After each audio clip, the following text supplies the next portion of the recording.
오늘 우리가 보는 말씀은 예레미야서 12장 말씀입니다. 어제 남유다 백성들의 태도에 대한 예레미야의 솔직한 심정, 마음이 표현되어 있는 본문인데요. 여러분, 어제 말씀이 어떤 내용이었습니까?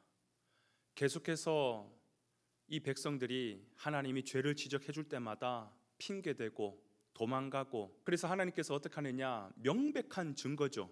바로 너와 내가 맺었던 그 계약서를 딱 들이미시는 것입니다. 그랬더니 백성들의 반응이 어떠합니까?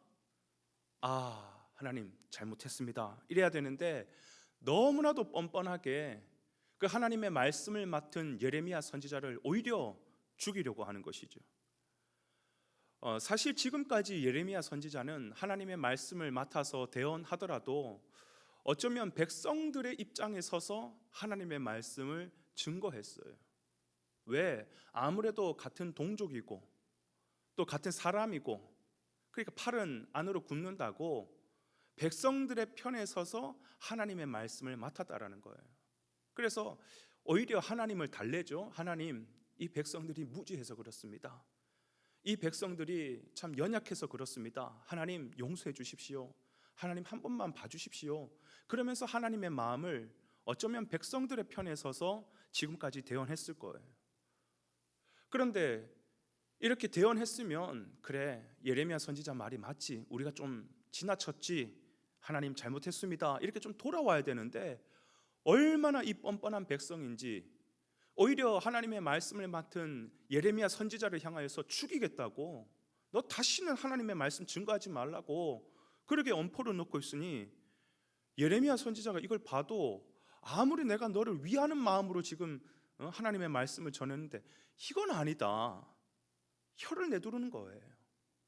아니, 어떻게 같은 동족이고 사람이라 할지라도 어떻게 그렇게 반응할 수 있느냐, 너가 한 짓이 있는데, 너가 분명히 잘못했는데 어떻게 이렇게 반응하고 있느냐. 그러면서 야, 너희들은 진짜 혼나야 되겠다, 너는 진짜 맞아야 되겠다, 이제 그런 생각을 하는 거죠. 마치 뭐와 같냐면, 한 가정에 형제가 있어요.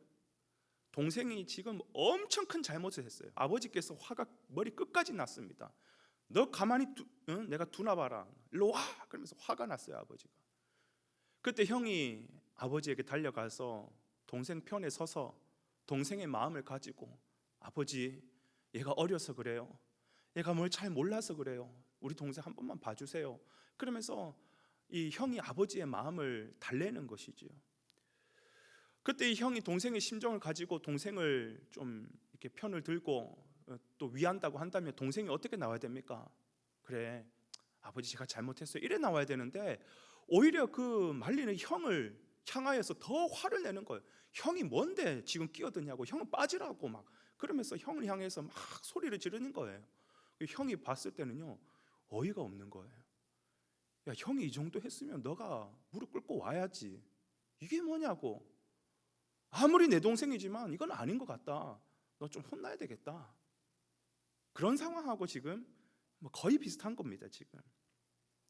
그런데 여러분, 여기서 중요한 것이 뭐냐 하면, 이런 가운데서도 우리 하나님의 마음은 이 백성들을 완전히 진멸시키는 것이 우리 하나님의 마음이 아닙니다.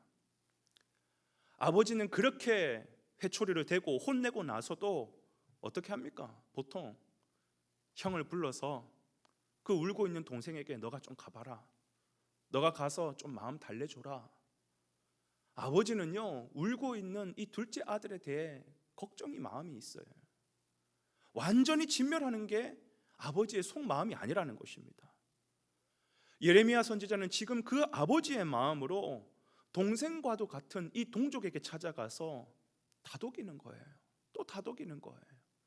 매를 맞고 울고 있는 이 동생 같은 백성에게, 아니다, 우리 아버지의 마음은 그거 아니다, 너 아버지 오해하면 안 된다, 아버지는 정말 너를 사랑해서 그렇다, 아버지는 너를 회복하기를 원한다, 다시 일어나기를 원한다. 또 가서 다독이는 거예요. 우리 그 본문 말씀 한번 읽어볼까요? 14절 15절 말씀입니다. 내가 내 백성 이스라엘에게 기업으로 준 소유에 손을 대는 나의 모든 악한 이웃에 대하여 여호와께서 이와 같이 말씀하시니라. 보라, 내가 그들을 그 땅에서 뽑아버리겠고 유다 집을 그 가운데서 뽑아내리라. 내가 그들을 뽑아낸 후에 내가 돌이켜 그들을 불쌍히 여겨서 각 사람을 그들의 기업으로 각 사람을 그 땅으로 다시 인도하리니. 보세요, 아버지가 형이라도 불러가지고 계속해서 동생에게 그 마음을 전한다라는 것이 뭘 의미하는 걸까요? 지금 하나님께서 백성들에게 이렇게 선지자를 세우고 끊임없이 예언의 말씀을 주고 계신다라는 게 뭘 의미하고 있을까요? 나는 너를 절대로 포기할 수 없다. 나는 너에 대한 마음이 아직 식지 않았다. 진짜 무서운 게 뭔지 아십니까, 여러분? 진짜 무서운 것은 심판이 무서운 게 아니라 하나님의 침묵이에요. 하나님의 무관심입니다. 하나님께서 등 딱 돌리는 순간 우리는 끝나는 것입니다. 그러나 우리를 향하여서 때로는 혼내고 때로는 돌이키라고 말씀하고, 그래서 사람을 보내고 선지자를 보내고 지금 또 말씀하고 계신다면 하나님 아직까지 우리를 향한 마음이 있다라는 것이에요. 하나님 돌이키는 것, 하나님 침묵하시는 것, 그래 됐다 너 마음대로 살아라, 하나님 등 딱 돌리면요, 그게 진짜 무서운 거예요. 저는 오늘 이 말씀을 통하여서 우리가 살아가고 있는 이 시대를 한번 돌아보기를 원합니다. 오늘 우리도 하나님의 마지막 최종 심판을 앞두고 여러 가지 재난의 징조를 우리가 보고 있습니다. 나라가 나라를 향하여서, 민족이 민족을 향하여서 전쟁하고 싸우고 다투고 있고, 사단이 밀가부듯이 교회를 흔들어대고 있고 교회를 핍박하고 있고, 세상의 사람들이 살아가는 모습을 보니 하나님을 찾는 것이 아니라 죄다 세상을 사랑하고 음란하게 세상을 쫓고 있고, 그런 가운데 지금 온 교회가 고통을 당하고 있습니다. 온 세상이 고통을 당하고 있습니다. 무역 전쟁, 또 실제로 총과 칼을 앞세워서 전쟁하는 것도 있고, 기후 변화니 환경 변화니 온 세계가 지금 고통 가운데 있습니다. 어쩌면 마지막에 이런 고통 당하는 것은 하나님께서 최후 심판을 앞둔 마지막 경고입니다. 마태복음에서도 얘기하는 재난의 징조가 무엇입니까? 라고 했을 때 이런 일들을 쭉 말씀하지 않습니까? 이 말씀이 뭐냐? 마지막 최종 심판을 앞둔 마지막 경고라는 거예요. 지금 이 코로나의 상황과 교회의 고통도 마찬가지라고 생각합니다. 모두가 최종 심판을 앞둔 하나님의 마지막 경고예요. 경고. 돌이키라고 하는 경고예요. 이 마지막 경고 앞에 하나님은 지금 또 깨어있는 교회를 세우시고 깨어있는 목회자들을 세우셔서 지금 또 말씀하고 계십니다. 나는 아직 너희들을 포기하지 않았다. 최종 심판을 앞두고 이 마지막 선지자들의 선포 앞에서 너가 돌아오기를 바란다.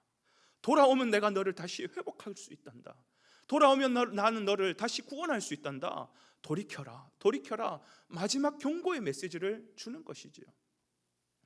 사랑하는 여러분, 이제 하나님의 백성들은 반응해야 됩니다. 이 악한 남유다 백성들처럼 교회를 향하여서, 목회자들을 향하여서, 하나님의 말씀을 향해서 에이 그런 게 어디 있냐고 그러면서 변명하고 핑계대려고 하지 말고, 오히려 죽이겠다고 대적하지 말고 이 하나님의 준엄한 말씀 앞에 이제는 교회들이 반응해야 될 때입니다. 회개해야 될 때입니다. 주님, 우리가 지금까지 하나님 기뻐하지 않는 모습으로 살아왔습니다. 우리를 불쌍히 여겨달라고 이제는 돌이키겠습니다. 하나님 말씀 앞에 서겠습니다. 믿음 굳건히 붙잡겠습니다. 코로나 앞에서도 우리의 신앙은 이전과 비교했을 때 더 하나님을 붙잡고 믿음으로 단단히 서 있는 그런 신앙으로 지금 성장하고 세워져 가고 있습니까? 아니면 코로나 이전보다 훨씬 더 못한, 거의 바닥을 기어가는 수준의 신앙생활을 하고 계십니까? 사랑하는 여러분, 오늘 이 말씀 앞에서 마지막 경고를 외치는 그 하나님의 말씀 앞에서 깨어나 일어나시는 저와 오늘 여러분의 하루가 되시길 주님의 이름으로 축원을 드립니다.